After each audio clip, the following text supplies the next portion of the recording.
video, we're going over the new top 5 meta loadouts here in Black Ops 6. These are going to help you secure your first nuke. For class setup number 1, we're taking a look at the AS-FAL, one of the more underrated assault rifles here in Black Ops 6 as well as Warzone. This video, we're specifically looking at some underrated meta loadouts. For the optic, you can either rock the Kepler Microflex or the V Reflex. Both are perfect depending on your preference, and they will complement this weapon's recoil pattern. Now for the barrel, we are going to be utilizing the suppressed long barrel to give us improved damage range, and because the AS-FAL has the integrated suppressor, we are going to be off the mini-map when firing. For the underbarrel, we are going to be utilizing the G-grip on this assault rifle. Really nice. The AS-FAL does have a lot of vertical and horizontal recoil.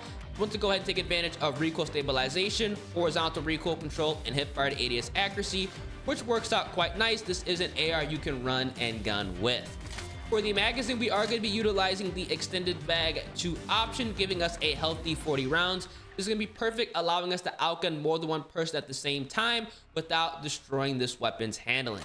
For the rear grip on every single AR loadout, I do recommend putting on the commando grip. This is going to be a massive W, improving aim down sight speed, jumping sprint to fire speed altogether, as well as jumping aim down sight speed. You can't go wrong with this. For the stock, we are going to be rolling with the combat stock. This is a really nice attachment on the AS-FAL. This weapon doesn't do the highest damage, so having that improved flinch resistance and aim walking movement speed is a massive W, so you can stay on target and also walk around aim down sight, ready to win each and every gunfight. And then finally, for the fire mods, we are going to be running the recoil springs, which are very important, improving horizontal recoil control and vertical recoil control, smoothing out the recoil pattern, making this AR a lot easier to handle. Once you go ahead and build this 7 attachment class setup, because the grip is going to be blocking the laser, you're going to see in the firing range that we do have an AR that has a respectable sprint out, ADS, aim walking movement speed, as well as controllable recoil. Overall, a solid assault rifle. Not that many people are using, but as you can see, we are getting some very fast time to kills, and they actually did recently buff the AS-FAL, so it's definitely worth checking out. Now, if you only want to run the 5 attachment loadout, what you are going to have to do is remove the combat stock, and we're also going to go ahead and remove the commando grip with the optic. Now, what you want to do is go over to the stock, and you want to equip the full stock, which is going to be improving your flinch resistance, aim down sight speed, and aim walking movement speed. This is going to be a nice attachment on the AS-FAL. We're only going to be using this with our 5 attachment loadout. And you can also see in the firing range, this is still going to be a solid loadout because we are going to have a respectable sprint out, ADS, aim walking movement speed, as well as controllable recoil. So if you enjoy the iron sights, which I feel like a lot of people do, this might be the better setup because you can now run additional perks or additional streaks, which honestly, I personally recommend when running the AS-FAL. For class setup number 2, we're taking a look at the PPSH 41. Overall, a solid SMG I highly recommend taking a look at. For the optic, again, you can run the Kepler Microflex or the V Reflex, depending on what you prefer. They're both going to work with this weapon's recoil pattern. For the muzzle, we are going to be utilizing the compensator to bump up additional vertical recoil control. This submachine gun does need it. For the barrel, we are going to be utilizing the long barrel again for that improved damage range. For the underbarrel, we are going to be rolling with the good old G grip for that improved recoil controllability, as well as hip fire to ADS accuracy, super helpful on the PPSH.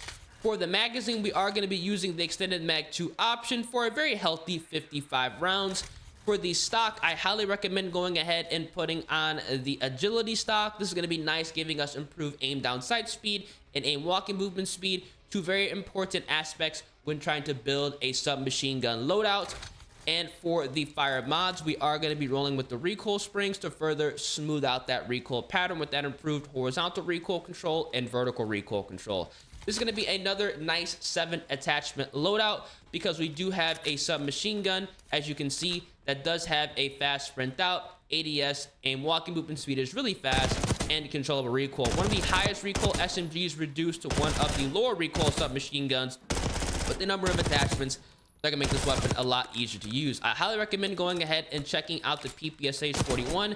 If you're trying to mix up the meta and use something that's not the Jackal BDW or the LC10, you can definitely get down with this SMG. Now, if you're only trying to use the 5 attachment loadout, what you do want to do is take off the V Reflex. It's not needed, and you're also going to want to go ahead and remove either the extended mag 2 option or the agility stock, depending on if you can run out of ammo quick, if you're not as accurate, or if you don't really care about the handling. Now, in my personal opinion, we're gonna have to remove the agility stock because the fire rate is just too fast on the PPSH to honestly not go ahead and utilize it. So as you can see here, we are gonna have a fast sprint out speed still. ADS is respectable, aim walking movement speed, and we're gonna have the recoil control on our side with the added handling with the agility, or I should say not the agility stock. We're gonna have the recoil control and the added ammunition with the 55 round magazine. I highly recommend going ahead and checking out this loadout with the PPSH if you are still trying to run a submachine gun that has enough ammo to take people out, but also the accuracy to outgun other LC-10 and Jackal PDW users.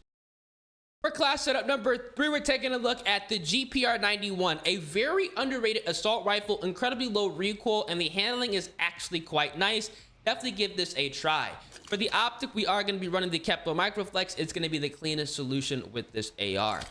For the muzzle, we are going to be rolling with the compensator just so we can remove all recoil. We're going to be bumping up vertical recoil control. For the barrel, we are going to be running the long barrel to give us that maximum damage range so we can have the fastest and most consistent time to kill. For the underbarrel, the G grip is going to be a great choice. For the magazine, we're actually going to be running the extended mag 2 option. This is not going to be destroying this weapon's handling whatsoever, so I highly recommend going ahead and maximizing your ammo capacity. For the rear grip, like on all assault rifle loadouts, we are going to be rolling with the commando grip. For the stock, we're going to be running the infiltrator stock so we can walk around, aim down sight, ready to win each and every gunfight. And for the fire mods, I highly recommend putting on recoil springs as well, just to smooth things out. This is going to be a nice 8 attachment loadout because we are going to have an assault rifle that is truly underrated. A fast sprint out, ADS, and aim walking movement speed. This is with the 60 round magazine and literally 0 recoil. The GPR is nasty. I highly recommend going ahead and trying this weapon out. Not that many people are running it, but as you can see, it has no recoil and you have a 60 round magazine, and it also has ridiculously good handling. So there's really no reason as to why you should not check this out. This is one of the literally the most underrated guns in the entire game. It is a monster. Now, for the 5 attachment loadout, what you are going to want to do is we are going to be removing the recoil springs. We're also going to take away the infiltrator stock. And honestly, we are going to go ahead and remove the extended mag 2 option. It's still going to be a good assault rifle, but luckily, this weapon does have low recoil, so it's not like you need 60 rounds to hit your shots. As you can see, the handling is still incredibly nice. The aim walking speed isn't going to be as fast, but as you can see, I mean, the recoil control is still there. There's still none. So definitely go ahead and give this AR a try. I honestly would recommend putting on the 8 attachment loadout just because 60 rounds, crazy handling, you just can't really beat that. For class setup number 4, we are taking a look at the SAUG. This is a very underrated submachine gun, incredibly fast fire rate and great handling when built right. Now for the optic, if you don't like the iron sights, we are going to be running the Kepler Microflex, but in all reality, the iron sights are amazing. For the muzzle, we are going to be utilizing the suppressor for this specific loadout. For the barrel, we are going to be running the long barrel. For the underbarrel, we are going to be utilizing the G grip. For the magazine, we're going to be rolling with the extended mag 2 option. We're going to need 55 rounds. This weapon does have a crazy fast fire rate. For the rear grip, we are going to be running the ergonomic grip like we do on all SMG loadouts. For the stock, the infiltrator stock is amazing for that aim walking movement speed. And then finally, for the fire mods, we are going to run recoil springs as well. Overall, a solid SAUG loadout. You can't go wrong with this. This is one of the fastest SMGs in the entire game. I think a lot of you guys will definitely enjoy it because we have a fast sprint out, ADS, aim walking movement speed, as you can see, is lightning quick, and we are going to have control of recoil with a suppressed submachine gun, which you can't go wrong with. I highly recommend going ahead and taking a look at this loadout if you're trying to dominate and also mix some things up. Now, for the 5 attachment class setup, what you are going to do is remove the Kepler Microflex. Honestly, it's not necessarily needed for this build. For the muzzle, I do recommend swapping the suppressor out. Yes, you are going to be on the mini-map when firing, but that compensator is going to be needed because we are going to be removing some attachments that we need to go ahead and make up for. We're going to be removing the extended mag 2, and we're also going to be dropping off the recoil springs. This is still going to be a very solid loadout because we're going to have accuracy, and considering the fact that the SAUG has a 36 round mag by default, having a 55 round magazine when you are accurate isn't going to be as needed. As you can see, we can still outgun people very easily, and we're going to have great handling. You definitely want to keep the infiltrator stock on the SAUG because you want to keep that mobility up, and that's what I feel makes this weapon so deadly. And finally, for class setup number 5, we're taking a look at the Goblin MK2. This is a great assault rifle if you can hit your shots. It has a very, very fast fire rate as well as a quick time to kill. Now, for the optic, we are going to be utilizing the Kepler Micro Reflex. I do recommend running the V Reflex here. The Kepler is going to be incredibly easy to use with this AR. Now, for the muzzle, you do want to go ahead and put on the ported compensator because this is a semi-automatic weapon. We'll take advantage of improved first shot recoil control and vertical recoil control here. For the barrel, we are going to be utilizing the long barrel to give us improved damage range, so we can have a very consistent time to kill. This is semi-automatic. It's very important to go ahead and do this. For the underbarrel, the G grip is going to be a great choice. For the magazine, we are going to be running the extended mag 2 option. This is not going to destroy the handling, just like on the GPR. You do want to go ahead and run this because it's going to be just like if you were running a regular magazine. So make sure you guys have extended mag 2. For the rear grip, we are going to be utilizing the commander grip like we do on every single assault rifle class setup. For the stock, we are going to be rolling with the combat stock. This is a semi-automatic weapon, so have they improved aim walking movement speed and flinch resistance is super important, so if we get shot, we can still maintain our aim and accuracy. And then finally, for the fire mods, we are going to run recoil springs just to make sure things are a little bit easier to control. But if you don't really mind going ahead and having slightly more recoil, rapid fire is going to be a great option as well. This is going to be a good setup because, as you can see in the firing range, we are going to be dealing with an assault rifle that's going to have great handling, great sprint out speed, ADS, aim walk movement speed, and it is going to be a consistent time to kill with this assault rifle. And we're going to have a fast fire rate depending on if you want to go ahead and go all out with the trigger finger. Definitely worthwhile checking out. The Goblin MK2 is one of those weapons where not that many people are running it because it is semi-automatic, but once you get used to it, you can find how nasty this is, and you can outgun players at longer ranges without a worry. And for the 5 attachment loadout, what you are going to have to do is go ahead and remove the extended mag 2 option. You are going to take away the combat stock as well as rapid fire. It's still going to be a solid assault rifle loadout. You're not going to have as good of handling. I do recommend going ahead and running the gunfighter build here with 8 attachments. But as you can see, it's still solid, and you are going to be able to be accurate because it is semi-automatic, so you can modulate the trigger yourself, and you can outgun players very, very easily. And we are going to be getting consistent kills with this weapon as well. So definitely go ahead and take a look at this. This is something that people aren't running, but I think it's worth using. These are going to be the top 5 meta loadouts to use here in Black Ops 6 as of right now if you're looking to shake up the meta. Now, for the remainder of all of my loadouts, I do recommend going ahead and putting on the Strider .22, especially with the 3-round burst configuration. This is amazing. This has replaced the Syrian 9mm, and you guys know I absolutely love that weapon. This is going to be a lot better.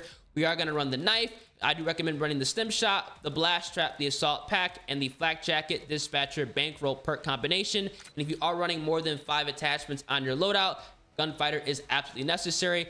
But if you are not running a 5+ attachment class setup, feel free to go ahead and put on perk greed. There are a number of great options. Slipstream is nice. Hunter's instinct is nice. You can run assassin if you want to hunt down people that are on streaks.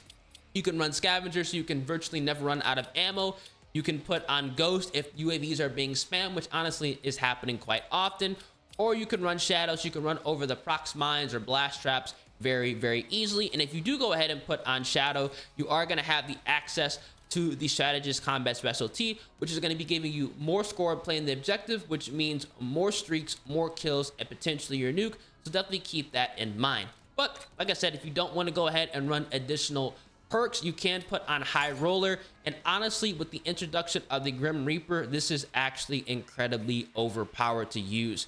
For the store streaks, I definitely recommend putting on the UAV. Now, for the streaks, depending on if you have the Grim Reaper unlocked, I would go ahead and run the Grim Reaper. Now, I would actually take the Watchdog Helo off and replace it with the Grim Reaper, and I would go ahead and utilize the War Machine with High Roller as well as the Heart, because listen to this. Both the War Machine and the Grim Reaper count toward the nuke.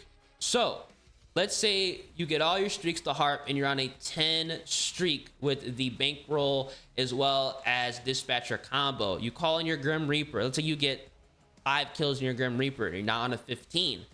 Let's say you go ahead and get another 10 kills in your war machine. You're now on a 25.